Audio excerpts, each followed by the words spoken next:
समान आचार संहिता, समान नागरिक संहिता, ये एक ऐसी बात है जिसको लेकर देश में लंबे समय से बहस छिड़ी रही। और देखिए कितना बड़ा मौका होगा, जिस मुद्दे को लेकर बरसों से बहस चल रही थी वो अब साकार होता दिखाई दे रहा है। उत्तराखंड में यूसीसी यानी समान नागरिक संहिता लागू होने की शुभ घड़ी आने वाली है। 27 जनवरी को उत्तराखंड यूसीसी लागू करने वाला देश का पहला राज्य बन जाएगा और इसका बाकायदा उद्घाटन किया जाएगा एक पोर्टल को लॉन्च करते हुए। ये बहुत महत्वपूर्ण है और इसीलिए इसको लेकर विशेष दिशा निर्देश भी मुख्यमंत्री पुष्कर सिंह धामी की तरफ से दिए गए।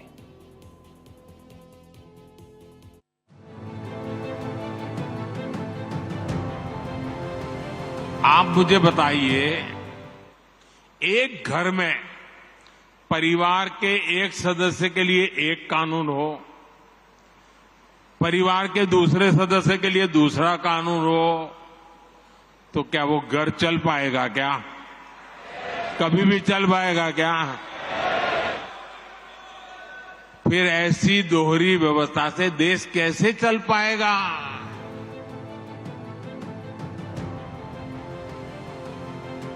यूनिफॉर्म सिविल कोड को लागू करना भारतीय जनता पार्टी का संकल्प है। अयोध्या राम मंदिर निर्माण, धारा 370 की समाप्ति के बाद यूसीसी लागू करने के लिए बीजेपी प्रतिबद्ध है। हम यूनिफॉर्म सिविल कोड को लाएंगे। सभी पंथ मजहब के लोगों के लिए एक ही कानून होगा। हमने ट्रिपल तलाक समाप्त किया है, यूसीसी की शुरुआत की है, उसको हम आगे बढ़ाएंगे। उत्तराखंड में यूनिफॉर्म सिविल कोड लागू करने की शुभ घड़ी का ऐलान हो चुका है। 27 जनवरी से उत्तराखंड यूसीसी लागू करने वाला देश का पहला राज्य बन जाएगा। यूसीसी हमारा देवभूमि उत्तराखंड की जनता के साथ हमारे प्रधानमंत्री आदरणीय मोदी जी के नेतृत्व में ये किया गया वायदा था और उत्तराखंड की जनता ने हमको अवसर दिया, हम अपना वायदा निभा रहे हैं। यूनिफॉर्म सिविल कोड का मतलब है एक ऐसा कानून जो विवाह, तलाक, उत्तराधिकार, गोद लेने और भरण पोषण जैसे मुद्दों पर सभी धर्मों पर समान रूप से लागू होगा। भारत में अभी सिविल लॉ अलग अलग धार्मिक समुदायों के लिए अलग अलग है। यूसीसी लागू होने के बाद उत्तराखंड में मुस्लिम समुदाय के पुरुषों को एक से ज्यादा शादी करने की इजाजत नहीं होगी। हलाला, इद्दत जैसी कुप्रथाएं गैर कानूनी हो जाएंगी। Bureau report, Bharat express. देखिए, जब भी इस पर बहस होती है, डिस्कशन होता है, तो सवाल पहला आता है, इतनी अच्छी चीज़ है तो इस पर बहस क्यों होती है? पहली चीज़। दूसरी बात यह है कि जब ये इतनी बढ़िया चीज़ है तो पूरे देश में लागू होना चाहिए था, पहले से क्यों नहीं था? कुछ एक सवाल हैं जो लोगों के जहन में आते हैं। मैं जब भी बात करता हूँ इसके जवाब मिलते हैं। ज़्यादातर जो सवाल आते हैं वो जब भी मैं बात करता हूँ डिस्कशन में, तो इस्लामिक स्कॉलर्स जो होते हैं वो इस पर सवाल खड़े करते हैं और इसी वजह से ये मुद्दा गर्माता चला गया। यही नहीं तो एक देश में एक कानून हो, ये किसको बुरा लगेगा? ये तो होना ही चाहिए, तो हमारा संविधान कहता है। बहुत ही अच्छा पैनल मेरे साथ मौजूद है। बहुत ही देश के जाने माने ज्योतिषाचार्य और धर्माचार्य एच एस रावत साहब, डॉक्टर एच एस रावत मेरे साथ जुड़ रहे हैं, ऐसे मुद्दों पर अपनी राय रखते रहे हैं। साथ ही साथ आप सभी परिचित हैं मुस्लिम जमात के अध्यक्ष मौलाना शहाबुद्दीन साहब से, बहुत ही शानदार तरीके से अपनी बात को रखते हैं। वो दोनों पहलू रखते हैं और बहुत खुली जहनियत के शख्स के तौर पर मैं उन्हें जानता हूं। मौलाना शहाबुद्दीन जी, आपका भी बहुत बहुत स्वागत है। वरिष्ठ अधिवक्ता संदीप मिश्रा जी कई कानूनी मामलों पर हमारे साथ पैनल में हमारा सहयोग कर चुके हैं, वो भी मेरे साथ जुड़ रहे हैं। तो शहाबुद्दीन जी, सबसे पहले शुरुआत आप ही से करूंगा और आमतौर पर ये होता भी है कि पैनल में मुझसे पूछा जाता है कि आप इस्लामिक स्कॉलर से ही क्यों इस मुद्दे की शुरुआत करते हैं? तो मैं कहता हूँ बेस मिलता है कहीं से। ये अगर कोई डिस्कशन हो रहा है तो पहले तो ये बताइए, मैं जितना आपको जानता हूं और जितना मैंने आपको सुना है अपने पैनल पर, मुझे लगता है कि आप भी इस तरह की चीज़ों का स्वागत ही करेंगे। बहरहाल कई स्कॉलर्स इसका विरोध कर रहे हैं, वो क्यों हो रहा है और आप क्या पाते हैं इसमें? देखिए मोहतरम, ये सामान्य नागरिक संहिता एक बहुत अहम मौजू रहा है पूरे हिंदुस्तान का और उत्तराखंड में लागू होने जा रहा है, जैसा कि आपने बताया और दूसरे ज़राए अबलाग से जानकारी हमें मिली है। और इससे पहले गोवा में लागू भी है। गोवा में पहले से भी सामान्य नागरिक संहिता लागू है। अब देखिए, यहाँ पर दो सूरत हाल है। अगर शरीयत से सामान्य नागरिक संहिता का टकराव नहीं है, यानी वो दिनचर्या, वो जिंदगी जो मुसलमान अपनी आयली जिंदगी को रोजाना शब रोज रातों दिन जो गुजारते हैं और शरीयत की रोशनी में, और उससे कहीं कोई टकराव नहीं है, तो ऐसे सूरत में इस कानून से कोई प्रॉब्लम किसी को नहीं होगी। और जहां पर कहीं भी कोई टकराव की सूरत हाल होगी तो वहां पर थोड़ी दिक्कत जरूर पेश आएगी। अब वो उत्तराखंड गवर्नमेंट ने रंजना देसाई जस्टिस की क़यादत में एक कमेटी बनाई थी, और उस कमेटी ने शायद सब लोगों का ख्याल रखा हो और सब लोगों से बात की हो। तो अगर इस तरह का ख्याल रखा गया है, सभी मज़ाहिब के लोगों का और सब मज़ाहिब के मानने वालों के उसूलों का और ज़ाब्तों का अगर ध्यान रखा गया है, तो कहीं कोई टकराव पैदा होने की नौबत नहीं आएगी। और अगर ख्याल नहीं रखा है और यकतरफा है, और इसमें शादी ब्याह के मामलात में जिस तरह बताया गया है, चूंकि मैंने अभी मुसव्वदा पढ़ा नहीं है और न मुसव्वदा सामने मंजर आम पर आया है, इस वजह से मैं कोई हतमी बात, आखिरी बात मैं मैं नहीं आपको कह बता सकता देता हूँ हूँ। ना, इसके बारे में एक जो बहुत बड़ा सवाल खड़ा होता है वो ये कि एक हिंदू अगर दूसरी शादी करता है बिना तलाक लिए या बिना लीगल कार्यवाही के, तो वो सज़ा का पात्र होगा। लेकिन मुस्लिम के लिए ऐसा नहीं होता था। फिर हमने कई क्लासिक केस देखे हैं कि मुसलमान बन जाते हैं और दूसरी शादी कर लेते हैं, क्योंकि कानूनी रूप से वो मामला। तो ये इस तरह के जो व्यवधान है और बेजा इस्तेमाल था, वो एक तो रुकेगा, और दूसरा कोई मुसलमान भी दूसरी शादी करेगा तो वो वही तरीका होगा कानूनी तौर पर जो एक हिंदू के लिए होता है। इसको आप कैसे देखते हैं? नहीं, ये तो देखिए, जो आपने बात बताई है, अगर वाकई हकीकत में ऐसी ही बात है तो ये तो बहुत अच्छा होगा कि इस्लाम का जो लोग गलत इस्तेमाल करते हैं, मजहब का गलत इस्तेमाल करते हैं, इस्तेमाल करके फिर दूसरी शादी कर लेते हैं, नाम बदल लेते हैं, और फिर निकाहनामे में कुछ होता है, रियलिटी कुछ होती है, हकीकत हाल कुछ होती है, तो ये तो बहुत अच्छा होगा। दूसरी बात, दूसरा पहलू भी जो आपने बताया वो भी सही है। उससे भी इन दोनों बातों में जो भी आपने बताई, इसमें कहीं भी शरीयत का कोई टकराव नहीं है। अगर ये सूरत हाल पैदा होती है तो, और ये उसूल अपनाए गए हैं, तो इसमें ठीक है, मुझे यूसीसी लगता में है कोई कि दिक्कत नहीं होगी, किसी को परेशानी मैंने तो नहीं पहले होगी। ही दर्शकों को बता दिया था कि शहाबुद्दीन साहब खुली जहनियत के इंसान हैं, मैं उनको जानता हूं और उनकी बातों को भी मैं जानता हूं। डॉक्टर रावत, अब आप मुझे बताएं कि इसकी आवश्यकता क्यों? देखिए डॉक्टर प्रवीण जी, कोई भी देश उन्नति तब करता है जब उसमें जितने भी पंथ को मानने वाले लोग हैं, धर्म को मानने वाले लोग हैं, जब देश के धर्म को माने। अपने अपने धर्म के अलग अलग कानून अगर बनेंगे तो वो देश प्रोग्रेस नहीं कर सकता, उन्नति नहीं कर सकता। इस्लाम के लिए शरिया, हिंदुओं के लिए अलग, सिखों के लिए अलग, तो ये देश बिखर जाएगा। इसलिए एक झंडा, एक कानून सबके लिए होना चाहिए। अगर आईपीसी सबके लिए बराबर है तो वो सबके लिए बाकी के कानून भी होने चाहिए। यानी ये ना हो कि आप नाजायज स्त्रियों को सताते हैं, आप नाजायज दुनिया भर के हलाला जैसे केस आते हैं। यानी एक ही देश के अंदर एक स्त्री को सारे अधिकार मिले हुए हैं, उसको फ्रीडम है, और एक स्त्री को फ्रीडम है नहीं, उसको शरिया के कानून मानने पड़ेंगे। तो ये एक देश की प्रोग्रेस और उन्नति के लिए बहुत घातक होता है। इसलिए जितने भी डेमोक्रेटिक कंट्रीज होते हैं उनके अंदर डेमोक्रेसी के अनुसार आप अपने धर्म का पालन करिए। आपको नमाज अदा करने से कोई नहीं रोकता, आपको मुहर्रम, आप कुछ भी काम करते हैं कोई रोकने वाला नहीं है। लेकिन जहां बात कानून की आएगी, बात दहेज के कानून की आएगी, बात जहां पर गोद बच्चा लेने की बात आएगी, जहां पर स्त्री की प्रॉपर्टी की बात आएगी, वहां पर आप किसी भी स्त्री के साथ अलग कानून नहीं बना सकते। वहां शरिया का कानून नहीं चलना चाहिए, और ना ही हिंदुओं के अंदर कोई इस प्रकार की अगर बात है तो वो भी नहीं चलनी चाहिए। देश के अंदर डॉक्टर साहब एक जैसा अगर कानून रहेगा तो देश बहुत विकसित होगा, देश में खूबसूरती होगी, देश की जो संस्कृति है वो बहुत अच्छी रहेगी, सबको फील होगा। सारी स्त्री हिंदू हो चाहे मुसलमान हो, सिख हो, सबको कहीं ना कहीं जाने का प्रावधान होगा। अगर कोई कुंभ नहाना चाहता है तो जाए, उसमें फतवा जारी नहीं होना चाहिए कि आप कुंभ में जाकर के स्नान कर दिए तो आपको इस्लाम से दाखिल हटा दिया गया, आपको दाखिला खारिज कर दिया गया एक तरीके से। तो ये जो चीजें हैं ना, ये देश के लिए डॉक्टर साहब बहुत घातक हैं। इसलिए आज तक ये चलती रही, अब इनकी आवश्यकता नहीं है। आज देश की उन्नति, ठीक, कुल मिलाकर एक लाइन में स्त्रियों की कट्टरपंथी prosperity के लिए ताकतों बहुत पर जरूरी है। इससे लगाम लगती है, और जो बेजा इस्तेमाल किया जाता है धर्म के नाम पर कई चीजों का, उस पर रोक लगती है। ये एक समझ में आता है।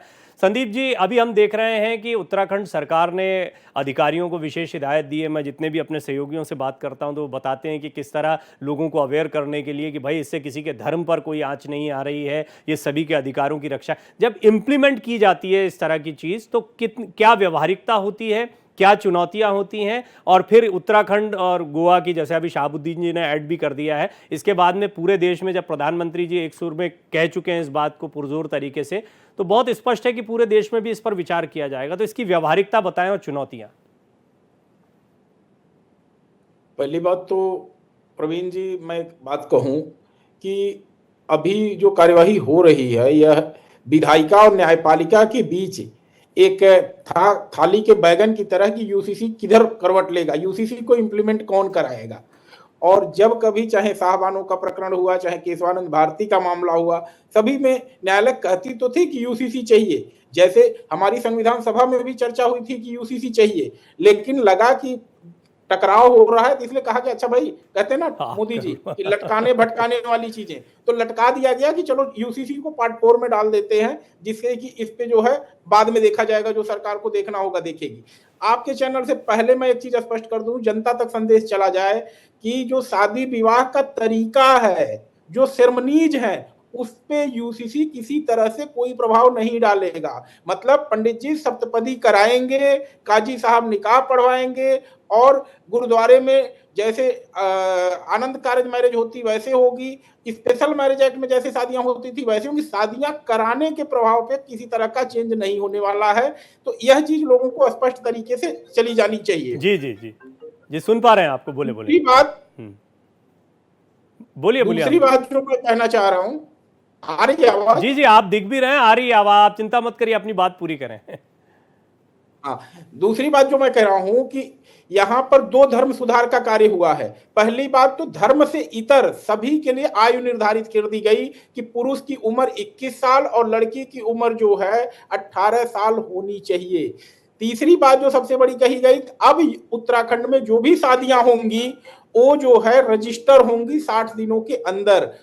दूसरी बात, जो पहले हो चुकी हैं शादियां, उनको भी जो है किसी तरह से, ये आपने जो बातें कही ना, इसमें एक चीज और ऐड करेंगे, आप अपना फोन कॉल भी तब तक ले लीजिए। एक चीज इसमें ऐड करेंगे और वो ये है कि जो लिव इन में रह रहे हैं वो उनको लेकर एक बहुत ये दिलचस्प होने वाला है। और मैंने देखा कि ये जो इस्लामिक स्कॉलर या ये सब चर्चाएं और इसमें कि शादियों के बाद क्या होगा, और ये तो है ही, लेकिन लिव इन रिलेशन में रहने वालों को लेकर भी ये यूसीसी थोड़ा सा हो सकता है कुछ को परेशान भी करे, हो सकता है कि कुछ स्ट्रीमलाइन भी ये चीज़ों को करे। डॉक्टर रावत, पहले मुझे बताएं कि ये इसमें जो लिव इन में रहने वाले लोग हैं उन्हें रजिस्ट्रेशन कराना होगा, पेरेंट्स को जानकारी देनी होगी, जैसी कुछ बातें भी इम्प्लीमेंट होंगी, तो ये कदम कैसा रहेगा? ये तो कई युवाओं के लिए परेशानी का सबब भी हो सकता है। देखिए, ये डॉक्टर परवीन जी बहुत जरूरी है। अभी तक क्या होता था कि इलीगल तरीके से बच्चे रहते थे और उसका दुष्परिणाम ये होता था कि कुछ समय रहे, साल 2 साल 3 साल, और उसके बाद एक दूसरे को छोड़ दिया, यानी जिंदगी बर्बाद कर दी। लड़की की जिंदगी बर्बाद हो गई या लड़की ने उसके ऊपर आरोप लगा दिए, लड़के की जिंदगी बर्बाद हो गई। अब ऐसी सिचुएशन के अंदर ये बहुत सारे केस कोर्ट के अंदर भी हैं और यहाँ पर जो स्त्री के कानून है उनका दुरुपयोग हो रहा है, और जो लड़के हैं वो इलीगल तरीके से रहते हैं और उसके बाद उसको छोड़ देते हैं। तो जिंदगी दोनों पक्षों में कहीं ना कहीं बड़ी परेशानी थी। अब इसके रजिस्ट्रेशन से, माँ बाप को इन्फॉर्मेशन से बच्चों में डर रहेगा, ये जो असंस्कारित बातें चल रही हैं इनमें कंट्रोल होगा, और अगर आगे लिव इन रिलेशन में रहते हैं और रजिस्ट्रेशन अगर वो होता है तो उनको आपस में एक भय रहेगा कि हमें इसको मेंटेन करना है, और जो कुछ भी आगे होगा वो कानून के दायरे में आ जाएगा। और जब डॉक्टर साहब कानून के दायरे में कोई चीज आती है ना तो डर रहता है। तो इसका मतलब जो कुसंस्कार पैदा हो रहे हैं, कुसंस्कृति जो पैदा हो रही है, पश्चिमी सभ्यता जो आ रही है, उसमें कहीं ना कहीं ब्रेक आएगा, रुकेगी, और साथ में देश के अंदर एक जो कोर्ट केस या जो मिसयूज ऑफ द कानून हो रहा है उसमें कहीं ना कहीं रोक लगेगी। जी संदीप जी, ये इसके व्यवहारिक पहलू, और कई लोग मुझसे ये सवाल भी पूछते हैं कि भाई पूरे देश में ही लागू कर देते, किस्तों किस्तों में क्यों लागू हो रहा है, राज्यों में क्या कुछ एक्सपेरिमेंटेशन चल रहा है, इसको जांचा परखा जा रहा है, या फिर आप देखते हैं कि केंद्र सरकार इसकी चुनौतियों को जानती है कि पूरे देश में लागू करने में ये चुनौतीपूर्ण कार्य हो सकता है? नहीं, निश्चित ही, जैसा मैंने अपने ओपनिंग रिमार्क में ही कहा कि मैं अगर इस मंच का प्रयोग करके ये बात स्पष्ट नहीं कर दूंगा तो हो सकता है कि अभी एक अफवाह उड़नी शुरू हो जाए कि हमारे शादी करने के राइट को लेकर के जो है एक कानून आ गया, अब हम तो शादी ही नहीं कर पाएंगे, हम तो फेरे ही नहीं कर पाएंगे, काजी साहब कहेंगे कि हम तो निकाह ही नहीं पढ़वा पाएंगे, और इस तरह से भ्रम ना पैदा हो, इसीलिए ओपनिंग रिमार्क में ही हमने ये बात कही। देखिए, एक बात मैं यहाँ पे कहूँ कि कोई चीज होती है तो उसको ट्रायल पहले किया जाता है। बड़े लेवल पे अगर इस चीज को हम इम्प्लीमेंट कर दें, जो चीज 70 साल से पेंडिंग है, जिसके लिए कभी न्यायपालिका कहती है कि विधायिका काम करे, विधायिका कहती है न्यायपालिका काम करे, और 70 साल से हर सुप्रीम कोर्ट की हियरिंग में एक बार मुद्दा आता है कि नेशनल सिक्योरिटी से जुड़ा हुआ मामला है, इसलिए इसको इम्प्लीमेंट किया जाना चाहिए, लेकिन हो नहीं रहा था। तो अगर एक छोटे से राज्य ने हिम्मत की है, आगे बढ़कर के काम करने की कोशिश की, और देखिए बहुत अच्छा इंप्लीमेंट इसको करने का तरीका किया है डॉक्टर साहब कि ऑनलाइन रखा है पूरे प्रोसेस को और डिजिटल रखा है। दूसरी बात, जो इन्होंने लिविंग रिलेशनशिप को भी इसमें रख दिया, ये बहुत बड़ी, रावत साहब बहुत अच्छी बात कह रहे थे, क्योंकि जो अनुभव मुझे हुआ है वो सारी चीजें उन्होंने नरेट कर दी मेरे सामने। रेप के एलिगेशन लग जाते हैं, पैसे बनाने का भी काम शुरू हो जाता है, और एजेंसीज बेवकूफ बनती हैं। लड़की एलिगेशन थाने में लगाती है कि रेप हुआ, और फिर जब पैसे मिल जाते हैं तो कहते हैं कि अब हम एफआईआर क्वैशिंग चाहते हैं, और एफआईआर क्वैश हो जाती है। तो पुलिस, अदालत और सारी एजेंसी जो है एक तरह से कहें मूर्ख बन जाती हैं, और अगला पैसा लेके किनारे हो जाता है। तो लिविंग रिलेशनशिप को लेकर के जो है आर्टिकल 21 का कहा जा रहा है कि चैलेंज किया जा सकता है कि हमारे निजता का अधिकार है। हाँ, निजता का अधिकार आपको है, हो सकता है आपके माता पिता को जानकारी न दी जाए, लेकिन एजेंसीज को आपको इन्फॉर्म करना पड़ेगा कि आप दो कपल एक छत के नीचे साथ रह रहे हैं, और कल को एक दूसरे पे इस तरह से कोई आरोप लगा करके अदालत का और पुलिस, ये आपने बड़ी इंपॉर्टेंट बात कही, निजता और सामाजिक कानून। हम एक समाज में रहते हैं और समाज की एक व्यवस्था होती है, इसमें निजता महत्वपूर्ण होती है, लेकिन निजता के साथ हमें ये देखना है कि कहीं हम सामाजिक ताने बाने के साथ छेड़छाड़ तो नहीं कर रहे हैं, कोई ऐसी चीज तो नहीं कर रहे हैं जो परेशानी को पैदा करती है, लीगलिटीज को पैदा करती है। इसमें बच्चों के अधिकार भी बहुत महत्वपूर्ण है, महिलाओं के अधिकार भी बहुत महत्वपूर्ण है, जायदाद का बंटवारा जो है वो भी इसके अंतर्गत आएगा। और ये धर्म के लिहाज से समझने के लिए आपको थोड़ा, जो धार्मिक स्कॉलर होते हैं जैसे कि शहाबुद्दीन साहब हैं, शहाबुद्दीन साहब मुझे ये 2-3 चीज़ें क्लियर करिएगा कि एक मुसलमान अगर अब दूसरी शादी करना चाहता है और वो कानूनी तौर पर अब नहीं कर पाएगा तो इसको कैसे लेगा मुस्लिम समाज, पहली चीज़। दूसरा, इसी तरह से बच्चे गोद लेने की बात हो या ज़मीन जायदाद के बंटवारे की बात हो, उसमें भी समान अधिकार रहेगा, जो एक हिंदू फैमिली में होता है वही एक मुस्लिम फैमिली में, सिख फैमिली में या किसी भी अन्य फैमिली में होगा। तो इनको कैसे लिया जाएगा? देखिए, ये जो उसूल है ना, ये इन उसूलों में कोई ज़्यादा शरीयत से कोई टकराव नहीं है। ये जो अभी संजीव साहब ने बताया, तो अगर ये इनकी बातें जो है वो पूरे हिंदुस्तान में इस तरह की आम हो जाएं, तो मैं समझता हूँ बहुत सारी जो गलतफहमियां हैं, जो लोग विरोध करते हैं, मुखालफत करेंगे, या फिर जो नहीं समझ पा रहे हैं उनके समझ में बहुत सारी बातें आ जाएंगी। इन्होंने बहुत सारी स्पष्ट बातें बताई हैं और उससे मुझे अच्छा लगा सुन करके, और मेरा भी दिलो दिमाग जो है वो यूसीसी को लेकर के कुछ गलतफहमियां थी, वो गलतफहमियां भी मेरी दूर हुई हैं। तो इससे कहीं टकराव की बात नहीं आएगी।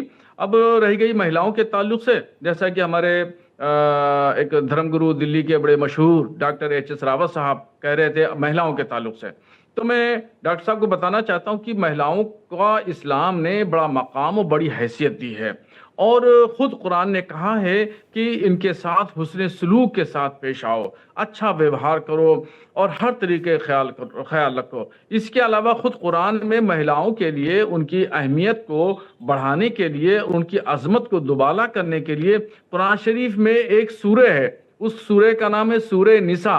निसा जो है लफ्ज़ अरबी का लफ्ज़ है और इसके माने हैं महिला।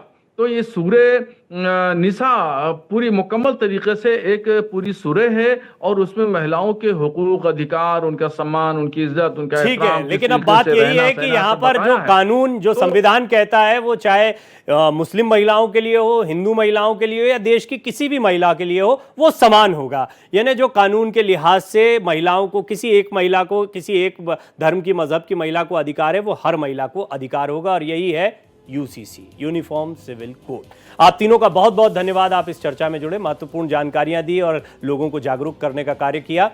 लेकिन यूसीसी का एक ऐसा मुद्दा है जिस पर आगे भी चर्चा होती रहेगी, इस पर जागरूकता की बहुत ज़्यादा ज़रूरत है, इसमें हम भी अपना सहयोग करते रहेंगे।